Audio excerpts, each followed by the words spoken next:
At Covenant Medical Institute, Chicago, they discovered 21 patient records marked discharged on nights when the hospital was closed.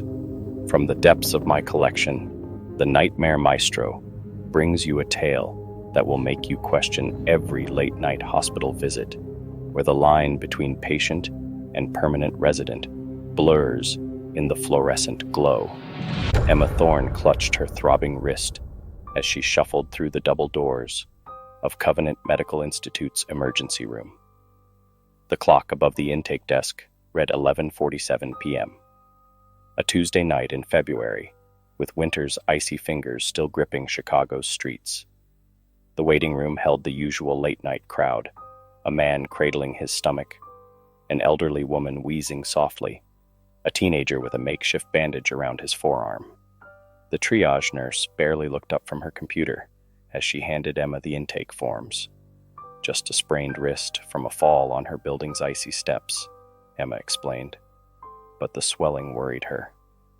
The nurse's fingers clacked against the keyboard, her face bathed in the harsh blue glow of the monitor. Something about her movement seemed mechanical, practiced to the point of emptiness. 2 hours crawled by. The waiting room gradually emptied as midnight passed into early morning. The fluorescent lights buzzed overhead, a constant companion to the occasional squeak of nurses' shoes on linoleum. Emma watched as the elderly woman was wheeled away, then the teenager. The man with stomach pains had long since disappeared behind the heavy doors leading to the examination rooms. At 1:43 a.m., Emma realized she was alone in the waiting room. The intake nurse had vanished, replaced by another who sat perfectly still, staring at her monitor. The clicking of keys had stopped. In fact, all sound seemed to have drained from the space, leaving only the persistent hum of the lights and the soft whisper of the heating vents. Emma approached the desk, her footsteps echoing unnaturally in the emptiness. The nurse looked up, and Emma felt her breath catch. The woman's face seemed wrong somehow, not quite aligned, as if someone had tried to arrange human features without quite understanding where they should go. Her smile stretched too wide, her eyes reflecting the fluorescent lights like polished glass. "Ms. Thorne?" The nurse's voice carried an odd resonance, like multiple voices speaking just slightly out of sync. "The doctor will see you now. Follow the red line to room 213. She pointed to the floor, where a crimson stripe led down the darkened hallway. Emma hesitated, her instincts screaming that something was wrong, but her wrist throbbed, and what choice did she have? She took her first step along the red line, unaware that she was the last patient scheduled for admission that night, and that room 213 hadn't existed since the hospital's east wing burned down in 1987. The red line snaked through corridors that seemed to stretch beyond what Emma remembered of the hospital's exterior. Her phone's screen had gone black, battery dead, though she could have sworn it was at 80% in the waiting room. The emergency exit signs cast sickly crimson shadows that made the line on the floor pulse like a vein. A maintenance worker emerged from a supply closet, his coveralls stained with something dark that Emma told herself must be rust. He froze when he saw her, mop clutched in gnarled hands.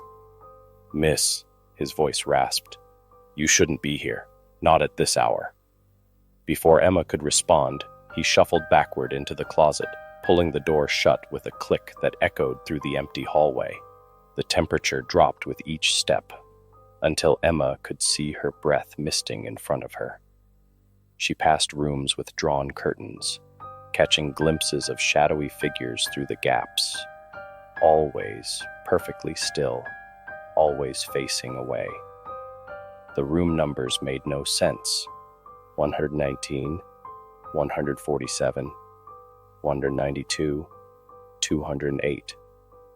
The sequence violated the hospital's logical layout, yet the red line urged her forward. A rattling gurney rolled past, pushed by no one. Emma pressed herself against the wall, heart thundering in her chest. The wheels squeaked a rhythm that sounded almost like words. Turn back, turn back, turn back. But that was impossible. Just her tired mind playing tricks, she reasoned, though she couldn't explain why the sheet on the gurney was stained with fresh crimson handprints. The overhead speakers crackled to life, spitting static before a voice cut through. Paging Dr. Benjamin Rain to room 213, code blue. The message repeated, but with each iteration, the voice grew more distorted, deeper, until it barely sounded human. Emma remembered reading something about a Dr. Benjamin Rain in the hospital's history display near the entrance. Hadn't he died in the 1987 fire? The red line turned sharply left, leading to a corridor that looked wrong. The walls were scorched, the paint bubbled and black. A sign hung askew, East Wing. But that wasn't possible. The East Wing was gone, demolished after the fire. Yet here it stood, preserved like a burn victim, frozen in time.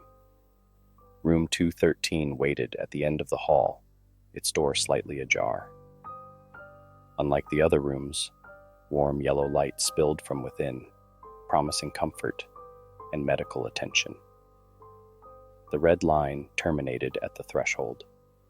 Emma's wrist throbbed in time with the pulsing emergency lights, each beat a warning she couldn't quite decipher. She reached for the door handle, ignoring the voice in her head screaming that something was deeply, fundamentally wrong with this place, and that passing through this doorway would make her a permanent part of its twisted history. The door to room 213 swung open with a whisper. Inside, the examination room looked perfectly ordinary, almost aggressively so. The paper-covered bed crinkled as Emma sat down, the familiar sound somehow wrong in this wrongness-filled space. A blood pressure cuff hung on the wall, its digital display showing impossible numbers that flickered between 213, 213, and 0,000. Dr. Benjamin Rain entered without knocking. His white coat was pristine, unmarred by the decades that should have passed since his death. His face had that same, not quite right quality as the nurse's, but worse. His features seemed to shift when Emma wasn't looking directly at them, like water refusing to settle into a single form. The examination began normally enough. Cold stethoscope against her chest, checking reflexes with a rubber hammer that left bruises too dark to be natural. Dr. Benjamin Rain spoke with the precise diction of someone who had learned human speech from a textbook, his words technically correct, but lacking the minute imperfections of natural conversation. He examined her wrist with fingers that felt like ice. "A simple sprain," he announced, though he hadn't taken any x-rays. "But we should check for internal damage." From a drawer, he withdrew a syringe filled with something that wasn't quite liquid, wasn't quite gas, a shimming substance that seemed to absorb the light around it. Emma tried to pull away, but her body wouldn't respond. The paper beneath her crinkled with her minute struggles, the sound transforming into whispered words. "They never leave. They never leave. They never leave." The clock on the wall spun backward, its hands whirling like propeller blades until they stopped at 2:13 a.m. Dr. Benjamin Rain smiled, his teeth too numerous, too sharp. "Just a little pinch," he said, raising the syringe. "Then you'll be ready for discharge."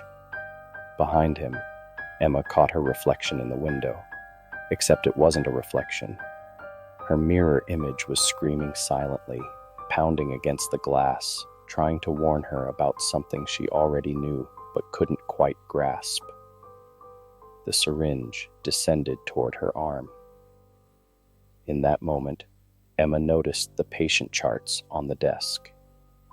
They were open, showing dozens of names, all with the same admission time, 11:47 p.m., all with the same discharge time, 2:13 a.m. All admitted with minor injuries. All discharged to an address that made her blood run cold. Covenant Medical Institute Cemetery, Plot 213. Emma's medical training kicked in. 5 years as a pharmacy tech at Northwestern Memorial had taught her about hospital protocols, and 3 years before that, as a resident, had ingrained security procedures into her muscle memory. She knew that syringes should have safety caps, that patient charts were digital now, that overnight attending physicians worked 12-hour shifts maximum. Each violation of protocol set off alarm bells in her mind, components of a larger warning system she'd been trained to heed. The security badge on Dr. Benjamin Rain's coat showed an issue date of 1987, its plastic yellowed with age. The hospital's ancient pneumatic tube system, decommissioned in 1990, hummed with activity in the walls. Even the crash cart outside room 213 held medications that had been discontinued decades ago. Her mind cataloged these anachronisms with desperate precision, trying to impose logic on a situation that defied it. "This isn't real," she whispered, her voice steady, despite the terror coursing through her veins. "Covenant Medical Institute's East Wing burned down. You died in that fire. I saw the memorial plaque in the main lobby. 17 staff members, 32 patients." The words hung in the air like smoke, and for a moment, the antiseptic hospital smell transformed into the acrid stench of burning flesh and melting linoleum. Dr. Benjamin Rain paused, the syringe hovering inches from her skin. His face rippled, showing glimpses of charred flesh beneath the pristine surface. "Clever girl," he said, his voice now a chorus of pain-filled whispers. "Most don't notice until it's too late, but knowing doesn't help. Ask Olivia Nash in 147, or Michael Webb in 192. They knew too, just like you knew back then." The names hit Emma like a physical blow. She'd read them in the obituaries last month, both found in the hospital parking lot, apparently from exposure. Both had come in for minor injuries. Both had been discharged at 2:13 a.m. Both had worked at Covenant Medical Institute in 1987. Olivia in medical records, Michael in maintenance. Both had been on duty the night of the fire. Emma's paralysis broke. She kicked the tray of instruments, sending them clattering to the floor. The syringe shattered, its contents seeping into the tiles, eating through them like acid. Security would have been alerted by now in a normal hospital, silent alarms triggered by unauthorized access to controlled areas, cameras monitoring every corridor. But the security office she passed was dark, its monitors showing only static and occasional glimpses of flames. She bolted for the door, but Dr. Benjamin Rain didn't try to stop her. His laughter followed her into the hallway, a sound like crackling flames. "You can't run from your own conscience, Emma. Or should I say, Dr. Catherine Thorne. Amazing what a name change and a cross-country move can hide. But the hospital remembers. Fire has a long memory." Emma's ID badge, her real one from 1987, materialized on her coat, the plastic warped as if by heat. She found herself in what had once been the hospital's central lobby, but the space had transformed into a grotesque parody of a waiting room. Modern hospital design mandated clear sightlines to all exits, a central nursing station, and wide corridors for emergency access. This room defied those standards, its architecture twisted by decades of accumulated guilt. Reception desks lined the circular walls like a carousel of judgment, each staffed by a nurse whose face was obscured by outdated surgical masks, the same type discontinued after the fire for being too flammable. Their fingers moved in perfect synchronization across keyboards that displayed admission records from that fatal night. February 13th, 1987. The night Emma Thorne became Catherine White and left 32 patients and 17 colleagues to burn. The room's center held rows of chairs, each occupied by a figure from her past. Dr. Patel from pharmacy, who'd trusted her with the dispensary keys. Nurse Rodriguez, who'd caught her stealing medications, but had agreed to keep quiet for a cut of the profits. The teenage candy striper, who died trying to help patients escape. Some looked fresh, like Olivia Nash and Michael Webb, their faces still bearing the shocked expressions of recent realizations. Others were more historical, all waiting, all watching, all wearing hospital bracelets marked with room 213, the medication storage room where it had all begun.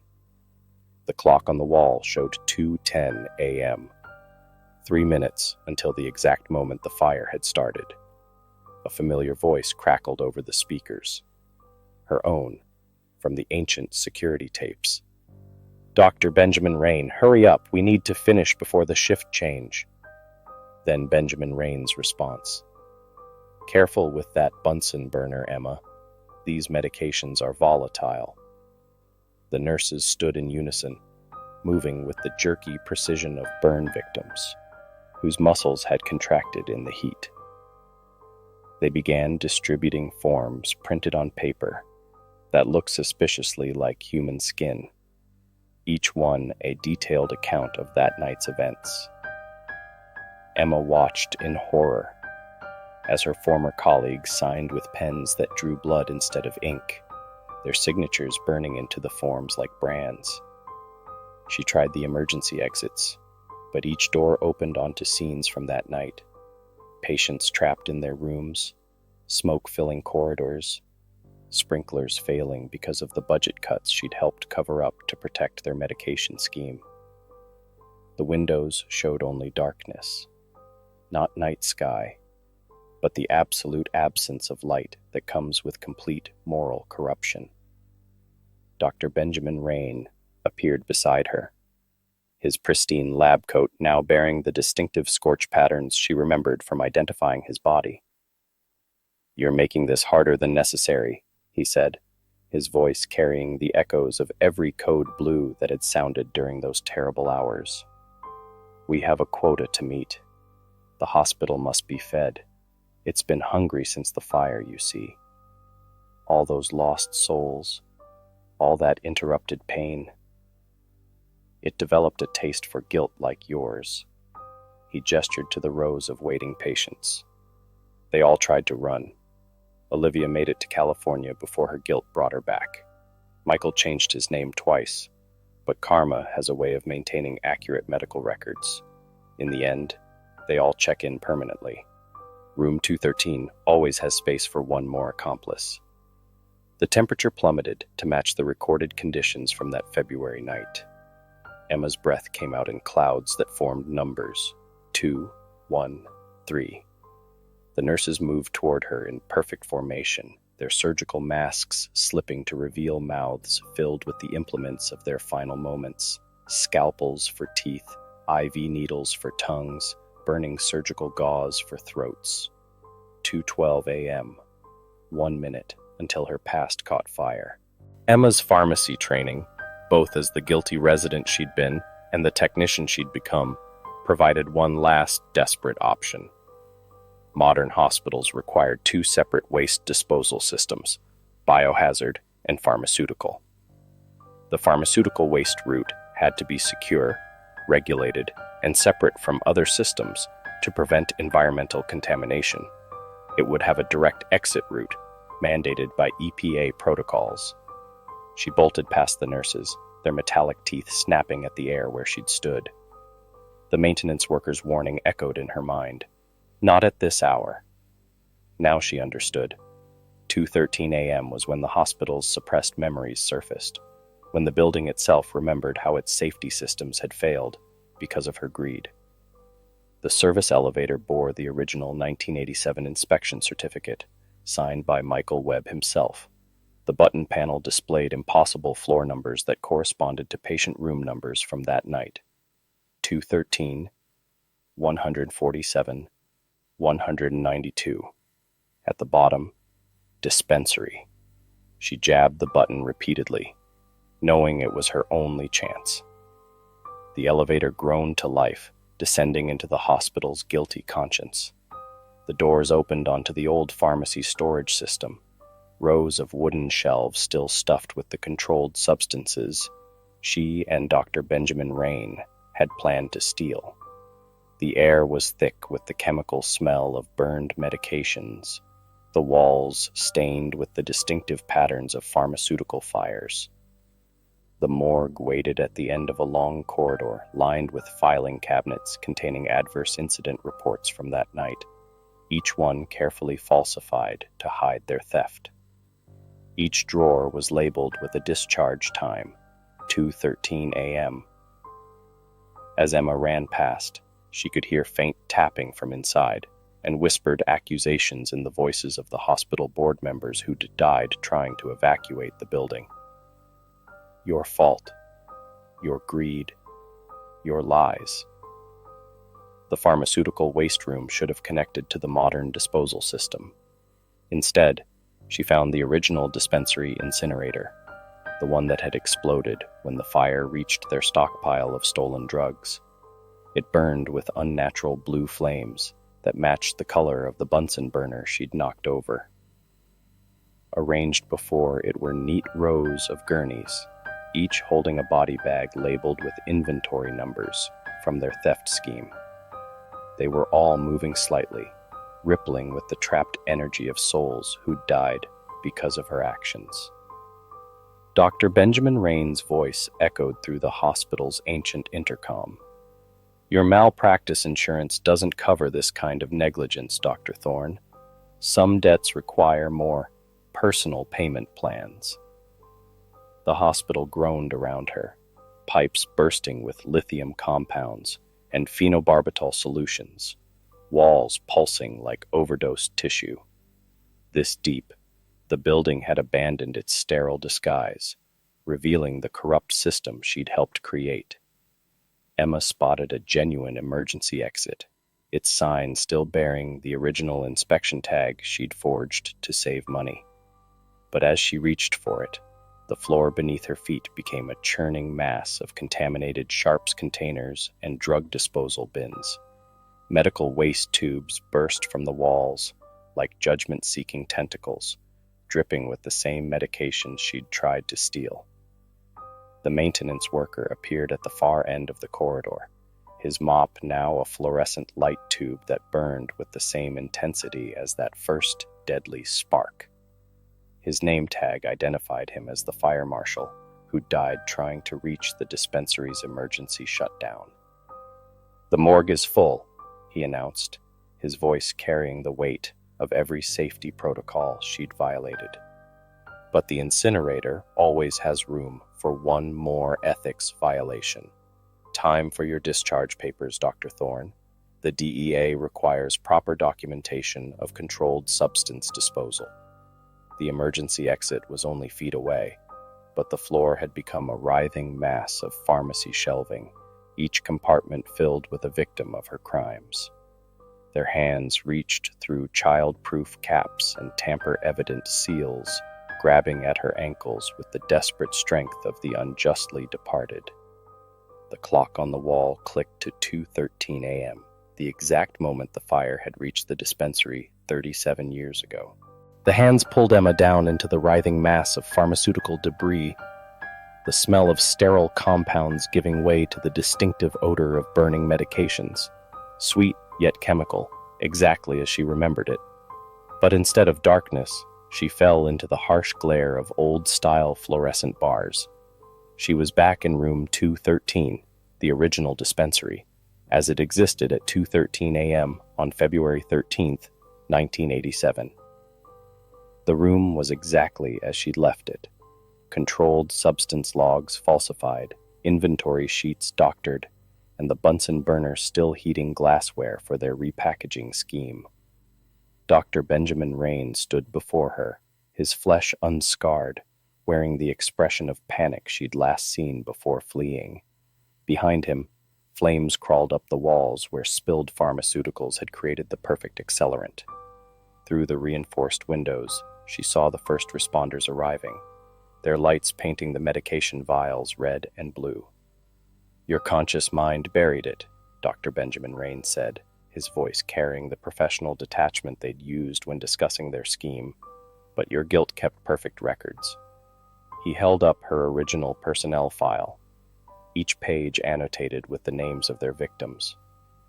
32 patients, 17 staff members, all because we thought we deserved extra income for our underappreciated service. The memory crashed through decades of careful repression. The fire had started exactly here, not from her accidentally knocking over the Bunsen burner, but from deliberately setting it to destroy evidence when they realized they'd been discovered. She'd fled while Dr. Benjamin Rain tried to minimize the damage, leaving him to bear the blame. She'd changed her name from Emma Thorne to Catherine White, moved from Chicago to Portland, rebuilt her life as a pharmacy tech, a position far below her qualifications, but one that wouldn't attract attention. But hospitals have long memories, stored in every patient record and incident report. Each victim of room 213 had been connected to that night. Olivia Nash from medical records, who'd agreed to shred the audit reports. Michael Webb from maintenance, who'd disabled the security cameras. The night shift nurses who'd looked the other way.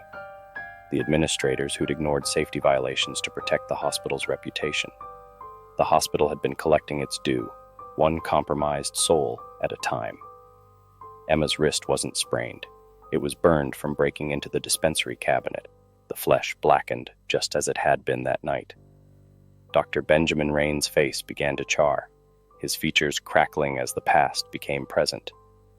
"We've all been waiting," he said, gesturing to the gathering crowd of familiar faces. "Every night at 2:13, we relive it, but we needed the one who started it all.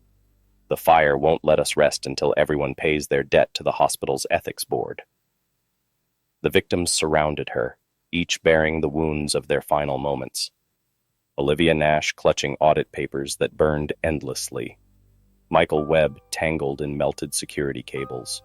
The night shift supervisor still wearing her partially melted DEA keys. Even the young pharmacy intern who died trying to save the controlled substance documentation. "Time for your final discharge," Dr. Benjamin Rain said, reaching for her with hands that held the same syringe they'd used to steal morphine. "Welcome to Eternal Rounds. Room 213 has been waiting for its chief resident." The official hospital records would show nothing unusual. Just another quiet night in the ER. A woman with a sprained wrist, discharged at 2:13 a.m. The only hint of something wrong would be a small note in the computer system, automatically generated by ancient backup software. Patient transfer complete. Location: Covenant Medical Institute, Historical Archives, Incident Report, Mo 203. Duration of care: perpetual. Attending: Physician, Ethics Committee. Even today, Covenant Medical Institute continues its nightly admissions. But now, sometimes, late-night pharmacy staff would see a resident in a burned white coat, checking controlled substance logs with obsessive care, warning others about the dangers of cutting corners. Not that anyone ever listened. After all, hospitals are places of healing. But healing takes many forms, and some prescriptions can only be filled with justice. If this tale from Mercy Memorial's archives haunted you as much as it haunts me, I invite you to share your own late-night hospital experiences in the comments below. Don't forget to subscribe to the Nightmare Maestro and hit that notification bell to ensure you never miss a chilling tale from the darker corners of our world. After all, you never know when you might need a cautionary story about your local hospital's discharge procedures.